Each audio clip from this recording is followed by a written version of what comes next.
दलित सांसद नवनीत राणा के जेल जाने से अगर आप गुस्से में हैं मगर लाचार हैं तो यकीन मानिए आपके साथ साथ पूरा देश आक्रोश में है। मगर याद रखिए, एक नवनीत राणा ने कितनों की पोल खोल दी। उद्धव ठाकरे और शिवसेना के हिंदुत्व प्रेम का खोखलापन उजागर कर दिया। महाराष्ट्र के पुलिस प्रशासन की हड्डी कितनी मजबूत है इसकी कलई खोल दी। इतना ही नहीं, उन पर बॉम्बे हाई कोर्ट ने जिस प्रकार से फैसला सुनाया उसको लेकर भी लोगों का गुस्सा उबाल मार रहा है। साथियों नमस्कार, मैं हरिश्चंद्र बर्णवाल। दलित और महिला सांसद नवनीत राणा और उनके पति रवि राणा जब हनुमान चालीसा विवाद में जो क्रिएट किया गया है, इस मामले में जब जमानत के लिए बॉम्बे हाईकोर्ट पहुंचे तो हाईकोर्ट ने क्या कहा आप जानते हैं। मैंने कई सारी रिपोर्टें देखने के बाद जो मेन चीज़ है वो मैं आपके सामने रख रहा हूं। उन्होंने कहा, हाईकोर्ट ने कहा, with great power comes great responsibility. यानी जब आपके पास विशेषाधिकार होते हैं तो आपकी जिम्मेदारी भी ज़्यादा हो जाती है। और यही हेडलाइन भी है सारी जगहों पे।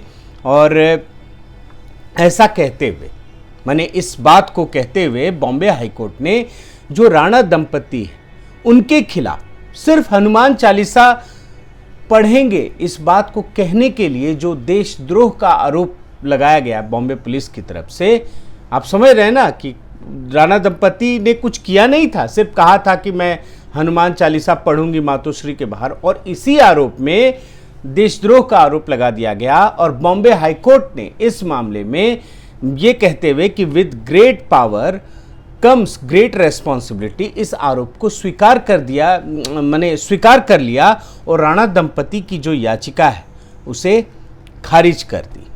बात तो सही है कि भाई जिसके पास जितने अधिकार होते हैं उसे मतलब उतना ही उसका बोध होना चाहिए, दायित्व होना चाहिए। यही तो महात्मा गांधी भी कहते थे।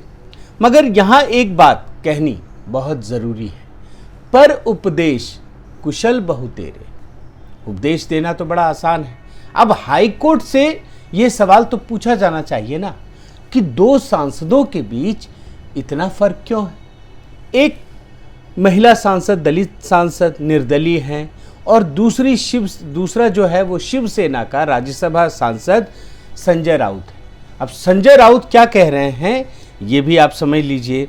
वो धमकी दे रहे हैं कि हम जमीन के नीचे 20 फीट गाड़ देंगे। और ये सिर्फ कह नहीं रहे, बार बार कह रहे हैं और खुलकर कह रहे हैं, सारे चैनलों में कह रहे हैं, यानी जिंदा आदमी को जमीन में गाड़ देंगे, मौत की धमकी दे रहे हैं। और यह सुनकर भी हाईकोर्ट चुप है। अब हो सकता है कि संजय राउत हाईकोर्ट की नज़र में उतने बड़े नहीं हो, ये मान लीजिए, मगर मुख्यमंत्री का क्या करें।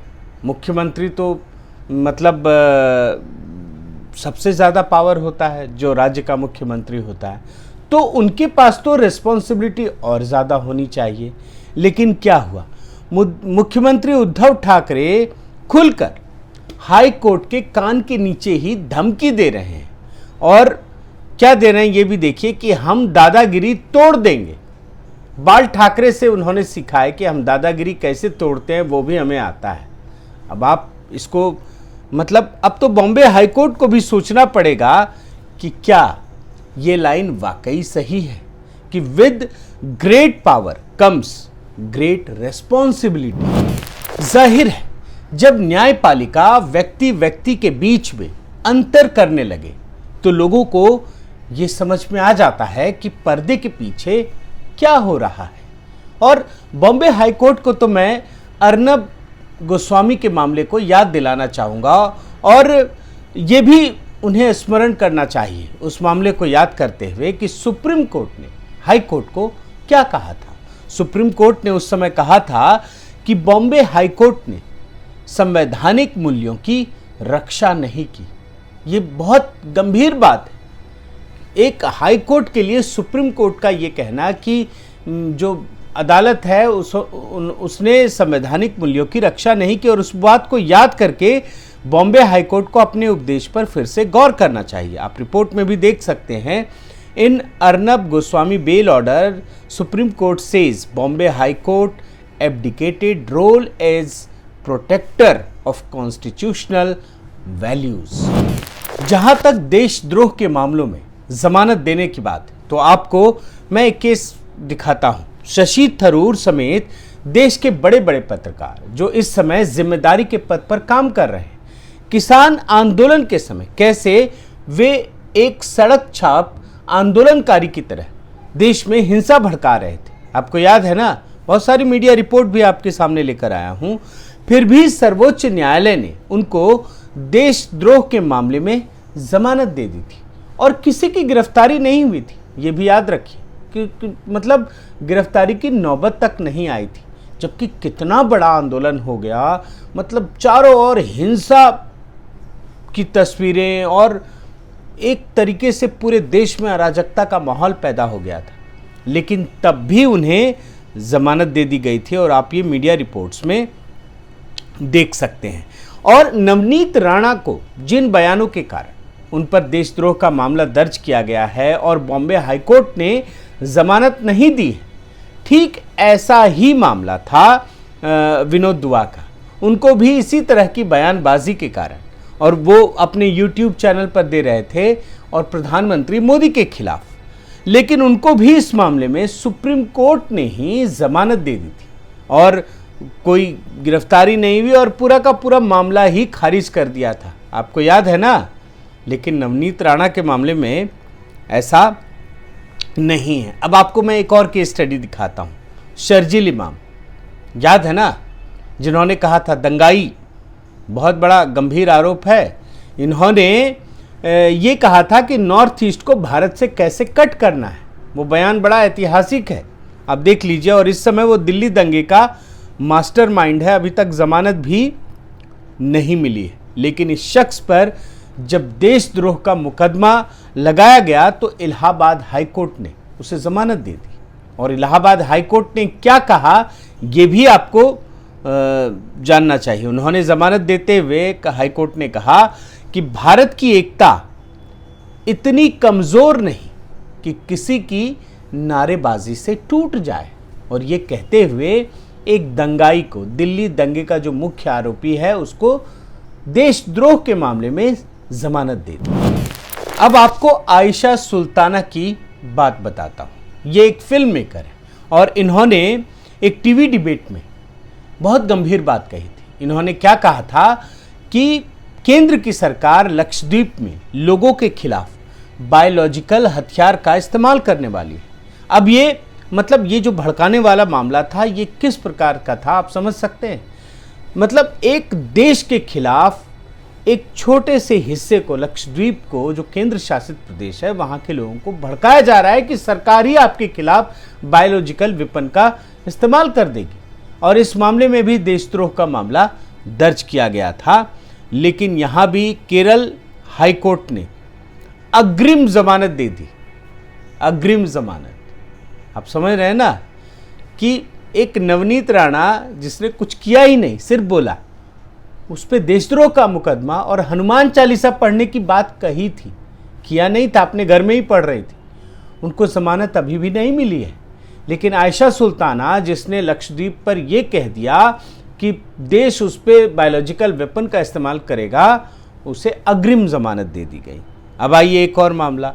पाटीदार आंदोलन में भड़काऊ बयानबाजी करने के लिए जब अल्पेश पर देशद्रोह का मुकदमा दर्ज किया गया था, याद है ना, पाटीदार आंदोलन पूरे गुजरात में आग लगा दी थी। कितनी घटनाएं हुई आगजनी की, हिंसा की।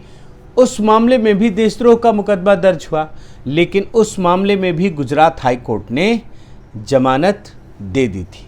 और हाँ, याद रखिएगा, दिल्ली गैंग का, दिल्ली दंगों का जो पिंजड़ा तोड़ गैंग है, उसकी बड़ी भूमिका थी दिल्ली दंगों में, याद है ना आपको।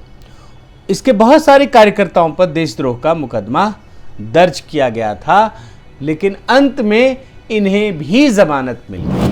अब इतने सारे मामले, बहुत सारी केस स्टडी और भी मिल जाएंगी, मगर उससे ये वीडियो काफ़ी बड़ा हो जाएगा। अब आप सोचिए कि इन मामलों में जो दंगाई हैं, जिनमें कई लोग अब भी जेल में हैं, उन सभी को तो जमानत मिल गई, लेकिन एक महिला जो सांसद हैं, जो दलित है, उसने सिर्फ हनुमान चालीसा की बात कह दी और उस पर देशद्रोह का मुकदमा लगा दिया गया। तो ये कौन से कानून के तहत किया गया और ये कौन सी संवैधानिक प्रक्रिया है? तो सवाल उठना तो लाजमी है। अब आप ये भी याद रखिएगा कि उन्हें गिरफ्तार करने के बाद कई बार कोर्ट में ये मामला उठा है, lower court, high court, lower court, high, पूरी जलेबी बना करके रख दी है। और संवैधानिक व्यवस्था से अगर लोगों का विश्वास उठा है तो कुछ तो वजह होगी ना। तारीख पर तारीख, तारीख पर तारीख। जानते हैं, ये कहा जाता है कि justice delayed is justice denied, ये भी कहा जाता है ना। तो आपको अगर कुछ नहीं करना है तो आप तारीख देते रहिए। अब नवनीत राणा के साथ यही हो रहा है, अलग अलग टेक्निकल लोचा लगा करके तारीख पे तारीख उन्हें दिया जा रहा है। लेकिन बाकी सारे मामलों में सीधे सुप्रीम कोर्ट एक्टिव हो गया और सुप्रीम कोर्ट ने तुरंत जमानत दे दी। कई मामले तो मैंने दिखा दिया और सुप्रीम कोर्ट ने तो एक आध मामले में केस ही खारिज कर दिया। अब मैं आपको उस कानून के बारे में बताता हूं। ये देशद्रोह का कानून क्या है? ये देशद्रोह का कानून 1860 में अंग्रेजों ने बनाया था। और अंग्रेजों ने क्यों बनाया था? ताकि अपनी निरंकुश हुकूमत बनाए रखने के लिए वे इसी कानून का इस्तेमाल करते थे। आज यही कानून महाराष्ट्र में उद्धव ठाकरे की सरकार ने, जो सांसद है नवनीत राणा, उस पर अपने मतलब निरंकुश अहंकार की तुष्टि के लिए इस्तेमाल किया है। और इसी कानून के तहत राणा दंपति की गिरफ्तारी हुई है। साफ है, महाराष्ट्र में राजनीतिक शतरंज की बिसात पर बादशाह बने उद्धव ठाकरे को शह मिल चुकी है। अब सिर्फ मात ही मिलने की देरी है, क्योंकि जिस तरह से उन्होंने हिंदुत्व के खिलाफ अपनी पूरी सेना को लगा दिया है, उसे महाराष्ट्र की जनता बड़े ध्यान से देख रही है। बहुत बहुत धन्यवाद। आपसे गुजारिश है कि आप मेरे इस चैनल को ज़रूर सब्सक्राइब कीजिए, लाइक कमेंट कीजिए और इस बेल आइकन को प्रेस करना मत भूलिएगा। नमस्कार।